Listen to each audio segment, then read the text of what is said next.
السلام علیکم۔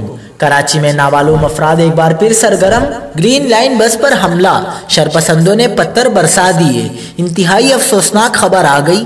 کیا آپ حالات حاضرہ سے آگاہی حاصل کرنا چاہتے ہیں؟ خبر کے پیچھے چھپے اصل حقائق جاننا چاہتے ہیں تو ابھی سبسکرائب کیجئے دل مل پاکستان کو اور ساتھ ہی گھنٹی کے نشان پر کلک کر دیں۔ آپ کو بتاتے چلے کہ گرین لائن بس پر نامعلوم شرپسندوں کی جانب سے پتھر برسا دیے گئے، جس کے نتیجے میں بس کے سائیڈ گلاس اور دیگر شیشے ٹوٹ گئے۔ نمائش سے سرجانی کے درمیان 4 مختلف مقامات پر گرین لائن بس پر پتھر برسانے کے واقعات پیش آئے۔ ذرائع کا کہنا تھا کہ پتھراؤ سے بس کے سائیڈ گلاس اور دیگر شیشے ٹوٹے۔ پیڈسٹرین برج سے کیے جانے والے پتھراؤ سے بسوں کو نقصان پہنچا، تاہم مسافر محفوظ رہے۔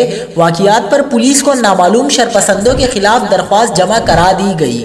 گرین لائن بس پر پتھر برسانے کے واقعات پر پولیس حکام سر جوڑ کر بیٹھ گئے۔ مختلف پہلوؤں پر غور کیا جا رہا ہے۔